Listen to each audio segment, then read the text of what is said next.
Today on TNT Big Show, Sean and I are going to take a look at Monolith Soft. Happy 25th anniversary, Monolith Soft. All today on TNT Big Show.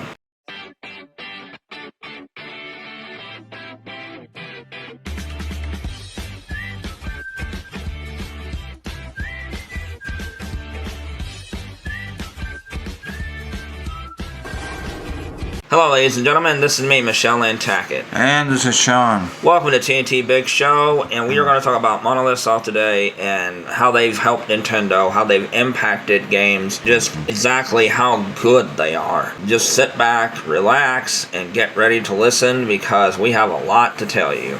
If you like our content, hit the subscribe button, ring the notification bell. If you want to help with the algorithm, watch the video, thumbs up, comment, and share. Now, this is from their own website and stuff. In 1999, 3 people left. 2 people left Square Enix and 1 left Bandai Namco. Tetsuya Takahashi, Yasuki Hon, and Hirodai Sugiura. These 3 would go on to form Monolith Soft. And it happened because Takahashi wrote the original script for Final Fantasy VII. Square rejected it, and Takahashi wasn't happy about that. And he kind of wanted to move on from Final Fantasy, so he had an idea for a game called Xenogears. So Squaresoft said, okay, they agreed to publish the game. And it came out, it wasn't the biggest seller, but it garnered a following because of its quality. A lot of people thought it was better than the Final Fantasy games that were being made.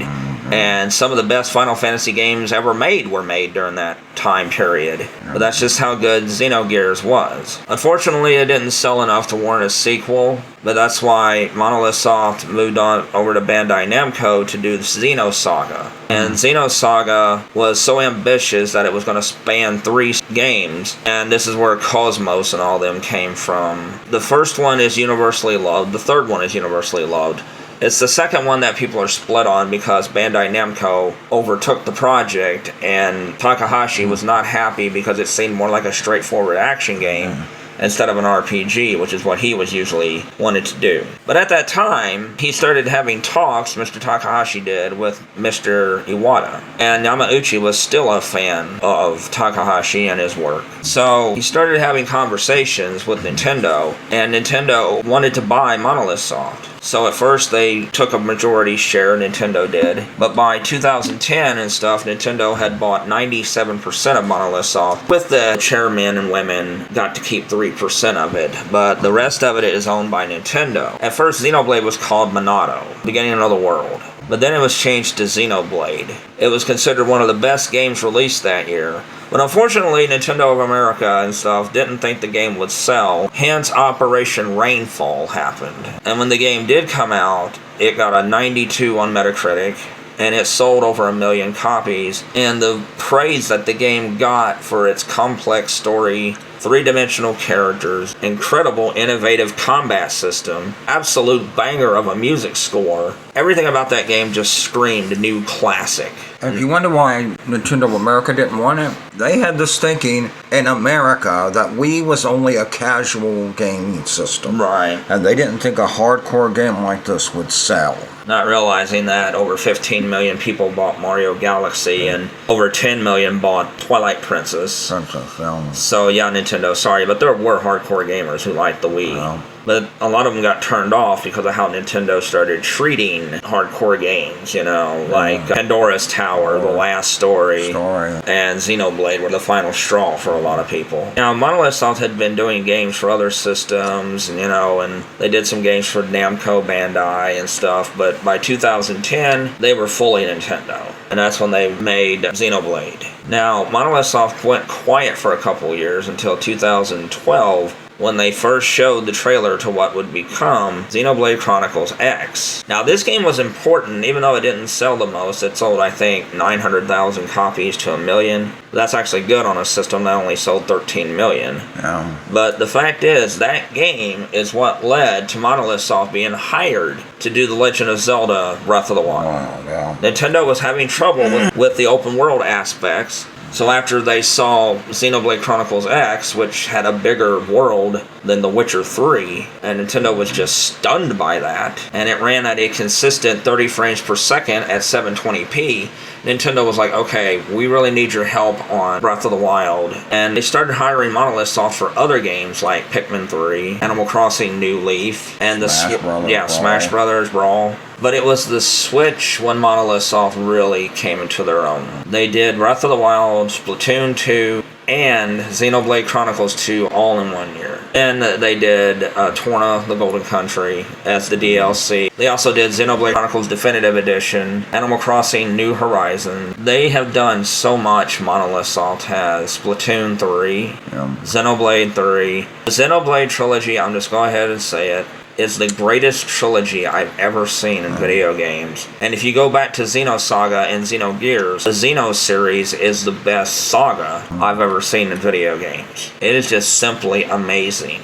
Takahashi and them were able to take an ambitious story like that and span it over multiple generations and stuff. Now, thankfully, Xenoblade has caught on, and Xenoblade Chronicles 2 is the biggest seller of all the Xenoblade games, with nearly 3 million copies sold. And the other two Xenoblade games have sold nearly 2 million apiece, so that means that Xenoblade is catching on, and that makes me happy. Now, what's next for Monolith Soft? Who knows? Until we get the announcement from Nintendo, we really don't know. No, yeah. But a lot of people are talking about that fantasy new IP game, which, again, that may be it, may not be it, you know. Some people are talking about Xenoblade Chronicles X, a complete remake from the ground up. Some people are saying maybe Xenoblade 4. Some people are saying maybe a spin-off of Xenoblade.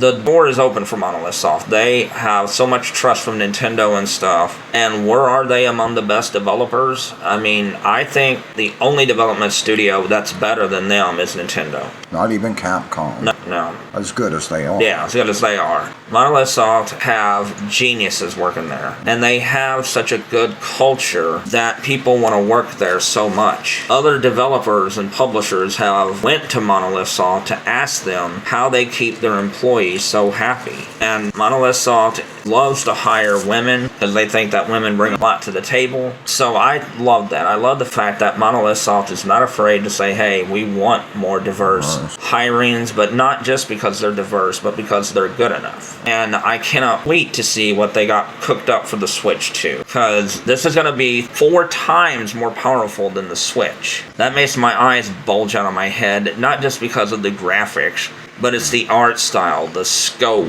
and all the things that Monolith Soft will be able to do. So, what's the future for Monolith Soft? I'm going to stick with Nintendo. Takahashi said that he learned so much from Nintendo and that Nintendo gave them so much freedom, and that's what he was looking for. And now you can tell that he's having a blast. And Monolith Soft has 3 different locations. Now, I forgot the other one, but I do know one is in Kyoto and one is in Tokyo. The Kyoto one is where they help Nintendo with games like Pikmin, Splatoon, and Animal Crossing, and Zelda. And I've been hearing a rumor that they are doing Mario and Luigi Brothers Ship, which wouldn't surprise me at all. Don't surprise me at all either. Yeah, I think they are, and my God, that'll be so exciting.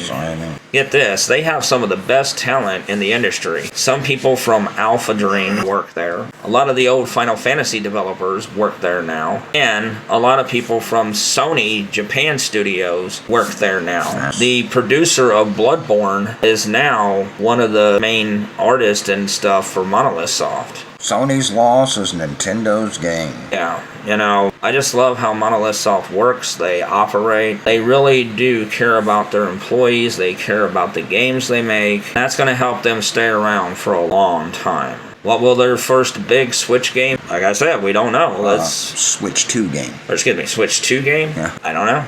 We'll just have to wait and see, but I'm excited. I can't wait. I love Monolith Soft. Everybody thought Nintendo was going to hurt for a while without Rare. I think with Monolith Soft, and you throw in Retro Studios and Next Level Games and stuff, Nintendo's fine. Nintendo is not going to be hurting. But Rare is. Yeah, unfortunately. Glad you left Nintendo. Yeah, unfortunately. This is me, Michelle Tackett. And this is Sean. Have a great day, everyone. Thank you for staying to the end of the video and watching it. If you like all of our videos, note to join our other social medias like TikTok, Discord, Reddit, Instagram, Thread, X, and our WordPress blog. You can also support us by joining Patreon for as little as $1 a month, where you will get exclusive content, uncut videos, behind the scenes, watch that trailer, Jack's joke of the week, and my sports input. If you join the $25 tier, I will send you an autographed copy of The Buzzies for free. If you love horror movies and independent content, we're a great place to come and visit because we love supporting other independent creators and stuff. When you support us, you're supporting people who do all of this by ourselves. I'm Michelle, I'm the editor, I'm the director of the videos, I'm the producer, Sean's the executive producer and content creator. So thank you everybody, and please look into supporting our Patreon, as it really does help out. Just $1 a month. Thank you and have a wonderful day.